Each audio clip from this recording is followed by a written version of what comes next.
What's up, crypto fam? Welcome back to another Bitcoin Top 10 past 24 hours for March 12th. As always, links will be in the description, as well as 10% off crypto displays and a link to my coin tree with everything else over there. Let's go ahead and bring these back up onto the screen and go ahead and start the video. Number 10, 100% of hodlers made money. So all-time high is just another way of saying that those who didn't sell are now making more money than what they spent. True facts. Number 9, if Bitcoin isn't going to be mainstream, we need to move on from not your keys, not your coins. Oh, if Bitcoin is going to be, okay. I realize what I'm about to say may be unpopular, but I'd like to start a genuine discussion on this topic. I understand what is being said when people repeat that not your keys phrase, but if Bitcoin wants to grow, we need to get past that for a multitude of reasons. Full disclosure, I hold small amounts of Bitcoin and hardware wallet, and I also have IRA funds invested in GBTC as well as some on Coinbase. Recently, I've been talking to family members about investing in Bitcoin, and I realized they have no business ever holding their own keys. I believe they are far better off using something like PayPal, Coinbase, Robinhood, or investing through GBTC, OBTC, etc. These people are smart and educated, but older and not that tech savvy. Almost daily, I see a post here from someone that has managed to lose their coins in any number of ways. Yet also daily, I see comments advising not to use PayPal, Cash App, Robinhood, or Coinbase to hold Bitcoin. Having a third party to do custodial duties is actually a vulnerable service to the majority of people. I know it's popular here to use hardware wallets and protect the seed words, but how will people handle that when they start to get dementia? I'm wondering what I will do in a decade or 3 when I may not be as sharp as I am today. I believe insured custodial services are the future for the vast majority of future Bitcoin users, and we shouldn't discourage their use. So, let's see. Yeah, it's actually a vulnerable service. So that's a big key thing there, because let's say there's another Mt. Gox incident again, where all the supposedly all the Bitcoin gets hacked or whatever. Well, like literally, it's just not good to have everything in like one place. Like that's why like bank frauds and stuff happen like all the time, I feel like, because like everything's so centralized and stuff. Like I don't know, it's just I don't know. I like having my keys. I don't mind being in full responsibility. Let's see what number we're on. 10, 9, 8. Number 8, we have, I live as a poor man with a lot of money. Yes, I know how this feels. You should too. So yeah, that's where I'm at basically. Like I try not to spend too much, even if I have like money saving up. Like I got a good amount of crypto now. I'm pretty happy with what I have. Like I have, a few months rent set aside also in cash and stuff. Like, I'm just chilling. Like it feels good. Like, but at the same time, I don't try to like overspend. Like I really try to underspend as much as I can. Like I pay like $35 a month for my phone. I pay like, I go to Taco Bell for lunch and stuff at work because it's cheap. It's like less than $10 and like, stuff like that. And then I use Cash App for they have boosts and things like 10% off Taco Bell a lot of the time. So there's definitely stuff like that. I used a 10% Bitcoin back on Cash App today actually. So yeah, number 7.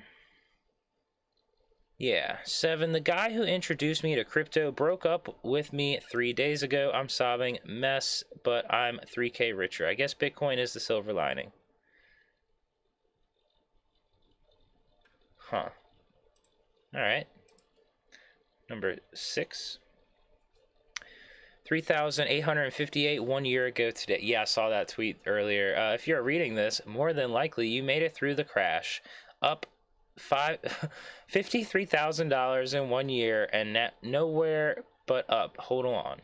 Yeah, man, that's insane to think about. Like a year ago, it was less than 4,000. That's ridiculous. All right, number 5. The $1,200 stimulus check given to Americans last April would now be worth $10,200 if used to buy Bitcoin. If you are born poor, it's not your mistake, but if you die poor, it is your mistake. Bill Gates. Wow. All right.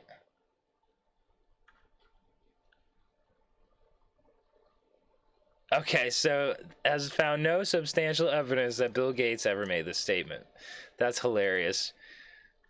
Um, but yeah, the $1,400 stimuluses are starting to roll out right now, actually, like direct deposits and stuff. Number 4, we got stimulus bill, $1.9 trillion. Bitcoin market cap, 1.01 trillion. They created more dollars out of thin air than the total value of the Bitcoin market. We are still so early. So early. Man, ain't that the truth? Hadn't thought of it this way before. Interesting perspective. Yeah, no, you definitely gotta look at like that. Like, that's just ridiculous. Just ridiculous. All right, number 3, the French government is going to sell 34.5 million worth of Bitcoin seized in 2019. Isn't it amazing to sell Bitcoin when at the same time the French government says that Bitcoin is only used for criminal activities? The French government is going to sell $34 million worth of Bitcoin seized in 2019. Okay, same as the title. Does the French government want to promote criminal activities? Total hypocrisy of governments as always. Bitcoin is dangerous if you listen to them, but if there is a way to make money out of it, then you should not hesitate. The most incredible thing is that this does not seem to shock anyone in the general public. Yeah, I mean, if it's criminal, I mean, why don't they just burn it like they burn drugs? Number 2, MicroStrategy has purchased an additional 262 bitcoins for $15 million in cash at an average price of 57,146 per bitcoin. Interesting. In cash. That's crazy. I wonder how that happened.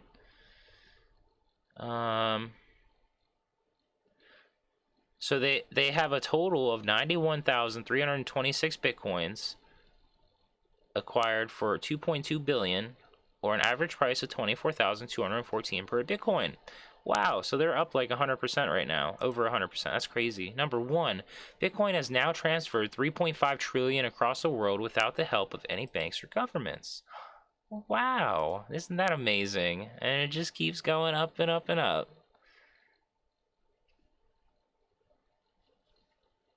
Yeah, right?